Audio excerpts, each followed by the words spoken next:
Hey there folks, we are playing Civ 6 with the Elder Scrolls mod written by King Chris 20, and for fun we're going to throw in the Unlimited Builder Charges mod, and then the Egyptian Pantheons mod written by Portugal. Let's go ahead and play with Heroes and Legends on, Secret Societies on, and Monopolies and Corporations on, and we'll be playing on a Pangea map. Time to see how these historical leaders stack up against Tamriel's Orcs. We'll be playing for Gortwag Gro Nagorm leading Orsinium, or more commonly known as Orcs. The Orc Code of Malakath trait looks a lot like a smushed together version of Gorgo and Tamar's ability at half effectiveness for each, but then it also has this amazing ability that is possibly my favorite ability that I've ever seen, where when you are at war with a major empire, all of your cities are at full loyalty, which is great if you have that problem where you take cities and then you just can't keep them because of loyalty. It's a huge pain in the ass. We get a start spot that has some nice terrain output, but not so nice in terms of bonus resources, and then there's a decision to make right off the bat. Got to decide whether to go southwest and be closer to the luxury and bonus resources, or southeast and then have a watermill access later in the game. Quick note, if you have Elder Scrolls content enabled, you'll start the game with access to the Shock Mage, which has better stats than a Slinger, but you want to keep in mind that it does have a maintenance cost. So if you start pumping these out right away, your palace only produces 5 gold, you'll go broke really quick. So I think that it's best probably to at least initially go Slinger first, particularly to get that archery boost, because they still are a little worse than an archer. So keep that in mind, but they are a very strong unit for not having any prerequisite at all. But hey, we are the Orcs, and we don't care about lousy shock magic. Now, as the Orcs, we have one goal in mind, and that is as quickly as possible to get to iron working, to get Shield Wives. So Shield Wives is a swordsman replacement for the Orc Civ, and they have plus 10 combat strength when defending, which puts them at actually on the defense more melee strength than a man-at-arms. So that's pretty giant. And they also get plus 2 bonus movement when starting within their own borders. So that is pretty huge. It's a really great swordsman replacement unit, particularly since it doesn't require any iron, although you'll be slower in researching it if you don't have an iron source to improve, obviously. We're plodding right along, turn 19-ish or so here, and we are minding our own business as the Orcs, just trying to get our bronze working boost by killing 3 barbarians, and then Dickhead Portugal, Zhao, just comes along and kill steals our scout kill. Like, what the F is up with that? So he is lucky that the Orcs believe in proportional injury. So we'll just, deal him back a proportionate injury to what he has done to us. It's been about 12 turns and we haven't retaliated yet. Zhao probably thinks that we have forgotten his reprehensible kill steal, but we are really just setting up our war engine here.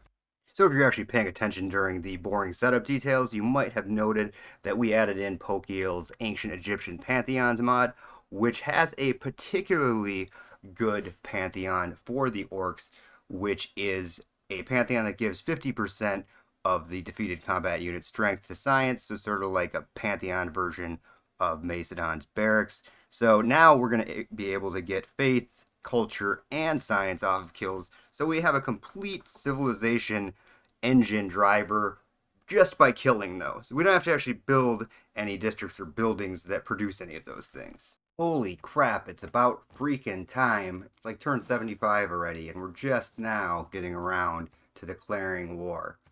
But we're there. We are ready now. And it looks like the Mages Guild has made the mistake of siding with Portugal. So I'm going to have to crush them as well. And as I mentioned earlier, mages are lousy, so whatever. So anyway, these barbarians are also getting in our way, but we're going to attack the Mages Guild instead, so. But I don't know. I have no idea what kind of forces Portugal has. It doesn't look like their military number is that big, and we've got our bro Orcules there, or Hercules. I mean, there is no special unit called Orcules, but that would be awesome. You might be wondering why I'm building archer units here after talking up the shield wives so much. But, you know, the orcs are good military planners, and we are planning ahead, so we need to get 3 archers so that we can get the boost for the tech for crossbowmen. So, just planning ahead, and let's be real, orcs are freaking awesome archers.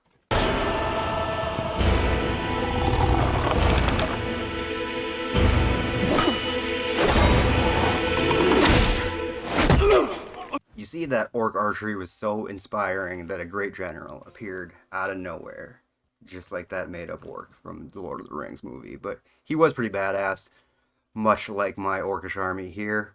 So we got the general that converts barbarians. So there are some barbarians around to convert. So maybe we'll grab one of those. Also, in hindsight, I am making terrible, terrible use of the Dragon Teeth Mountains there that have just like super awesome adjacencies, but I'm too busy preparing for my war to build districts. Because remember, we're not worrying about building districts. We built an encampment, and that's good enough. And some holy sites because we got beat on the religion anyway, so those are useless. But we can use the faith to resummon heroes nonetheless. But yes, that is a big empty void surrounded by mountains with no districts in there because yeah, who needs districts with awesome adjacencies? Certainly not us. But orcs being the awesome multitaskers they are, you can see that I am sneaking a settler down there to forward settle so that we have more cities to spawn guys from. I mentioned earlier in the video, sort of warning about being too shock mage heavy. Now the AI, on the other hand, they love the shock mage unit. They just cannot get enough of building shock mages. Like they rarely build archers if you have the Elder Scrolls mod active. They're just all about shock mage spam. Barbarians too. Barbarians, well, they're the barbarians have some archers, but the barbarians tend to love the shock mage unit as well.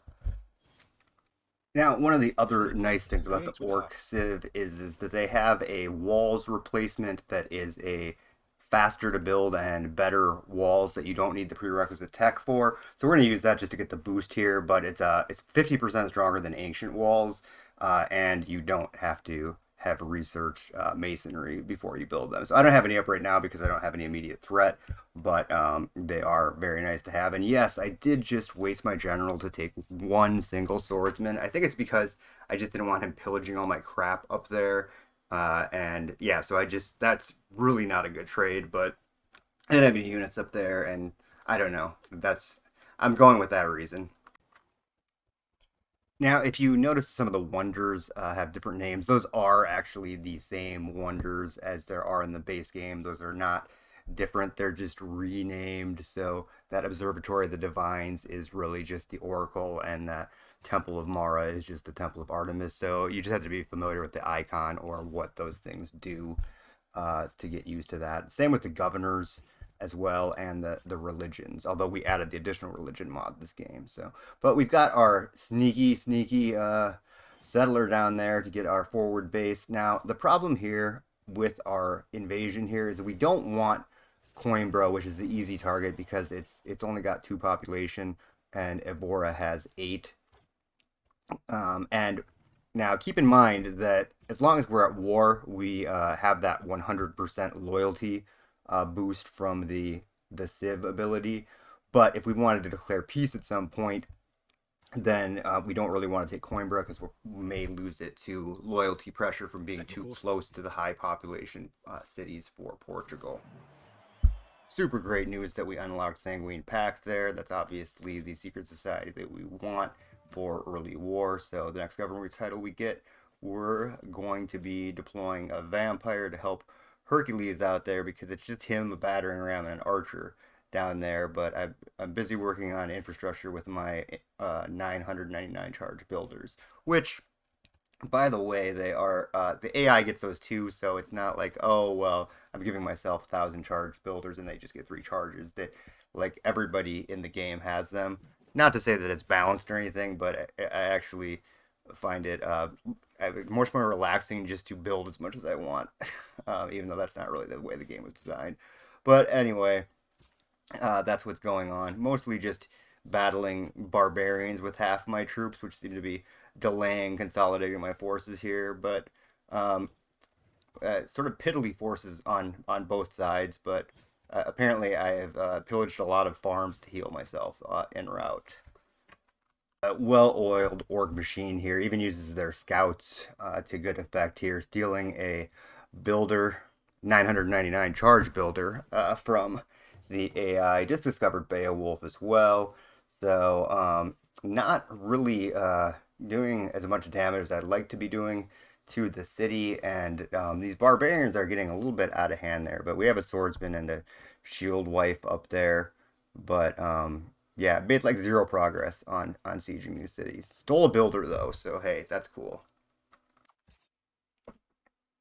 All right, it is turn 81-ish, and my commentary is getting a little bit punchy here. This isn't the ideal place to stop the video, but we'll pick up on sometime after turn 81 if there is interest in seeing further play of the orcs here. So thanks for watching, and please consider liking and subscribing, and I will see you all soon.